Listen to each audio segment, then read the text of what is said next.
Alright guys, so the free update Heroic Assault for Gotham Knights launched today, and before I get into reviewing the actual game mode, I want to talk about firstly how you actually play the damn thing.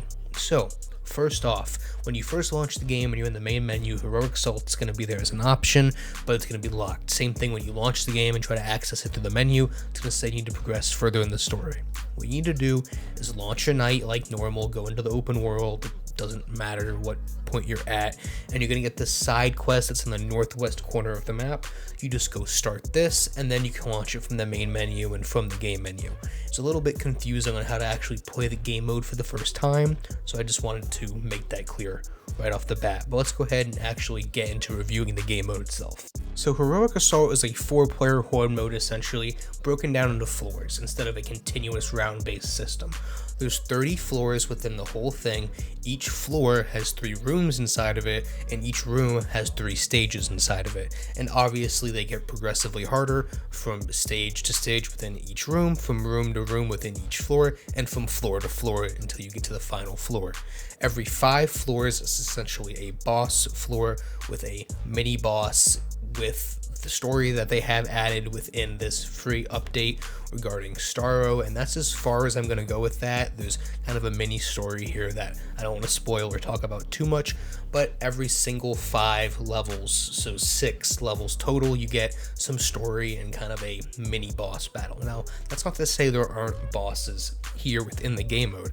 What this does is it takes every single enemy type throughout the entire game and pits you up against them in increasing difficulties. So in the beginning you might just be fighting the most normal generic guys with maybe a pistol or a bat and maybe 1 shield enemy. By the later stages, by wave 10 and 15, you're fighting 10 shield enemies and 10 drone enemies and 10 flamethrower enemies and 10 talons all at the same time, while having to complete objectives. So it does get difficult as it continues. Now, as for progression, there's not really anything new here. You're not going to be unlocking any new suits, really, or any type of new styles or anything like that, new moves or anything in that regard at all.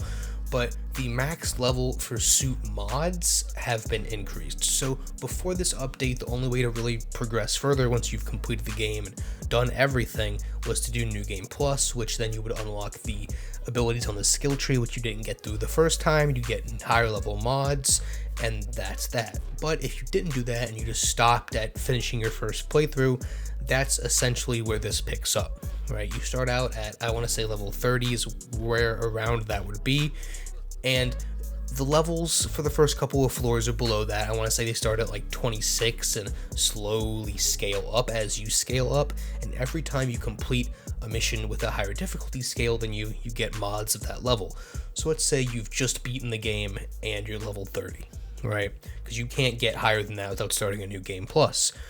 The first couple floors, like level 26, 28, 30, you're not getting anything you need. But then as you continue to those higher floors, 32, 34, 36, 38, 40, every time you beat one floor of that level, you'll get mods for your suits that are that level, which will then increase your overall power level. For example, when I started, my power level was in the low thousands, and now I'm reaching the point where I'm at about 10,000. And so it gives you recommended power level for each floor, which you, for the most part, as long as you completed the main game, will be on par with as you complete the previous floor.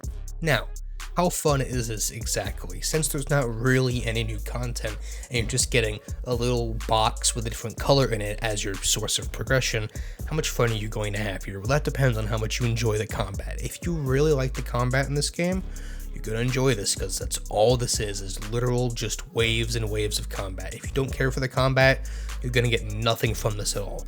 If you like grinding and difficulty, again, once you get past that like level 10 to 12, or those floor 10 to 12, it does start to get a little bit difficult. Now this is playing with 2 people.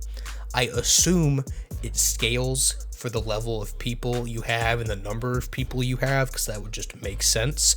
But if it doesn't, obviously it's going to be significantly easier with more people, and overall it's probably just going to be easier with more people because you have a higher chance of getting each other up and helping each other out. So how much content is here of just pure fighting? So right now I'm a little bit more than halfway through these 30 floors. I want to say I'm about on 17 to 19, somewhere in that range, and it took me about 4 hours to get through those first couple of floors with no failures. Now, it's obviously getting more difficult, and if it becomes so difficult that I start failing higher level floors, then it will take longer. So I'm gonna guess this is around 9 to 10 hours of new content. Now, again, this new content is just fighting enemies over and over again, so if that's not really your thing, you're not gonna love this update. That being said, I want to continue on that kind of repetition. The rooms here and the objectives inside the rooms, if you are paying a lot of attention, will drive you absolutely insane. This is very repetitive, and when I say that, I mean there's probably 6 room variants, and you will see this same exact room you see here 100 times. Maybe it's inversed, or like the left side is on the right side this time, or like this objective that was here before is now over there, but for the most part, the rooms are exactly the same. The tunnels to get from one room to the next room are exactly the same. Again, maybe they're inverse, this ramp is on the left instead of the right this time, but they're relatively the same exact rooms every single time. And the same thing goes for the objectives. Whether it's killing all of the enemies, which is what it is most of the time, defending an objective, one time so far escorting an objective, which was the most fun one, or trying to take down a bunch of bombs that are planted and disarm them, which can actually be a decent amount of fun because if you do it stealthily, it makes it a lot easier. So if you didn't like the game, are you going to like this update? No, absolutely not. This is just more of what was already there. It takes that combat and kind of just pushes it forward. That being said, this is a relatively good time window for an update of this size for this game. Now, obviously, the game didn't do great. A lot of people, and when I say a lot, I mean most people absolutely hated this game. And my review is on the channel if you want to go watch it. I believe I gave it a 7 because it's the same score I gave Modern Warfare 2, and that sounds about right about where I would put it. And so a lot of people didn't like this, but for my time that has passed from the launch of the game and the amount of okay content that's in here, this is a decent new update. Now, obviously, I would like to see more suits and more abilities and more main story missions and expansions in the future that expand upon the gameplay and the story, but as for right now, this is a decent update. Overall, I think it's game changing, no, but it did what it needed to do to keep the game alive, especially with those Black Friday sales and the Cyber Monday sales that just came out. Everyone buying this game who didn't already have it, this is now more content for them to get into. But you guys let me know what you think of Gotham Knights as a whole in this new free update, Heroic Assault, down in the comments below, and I'll see you guys on the next one.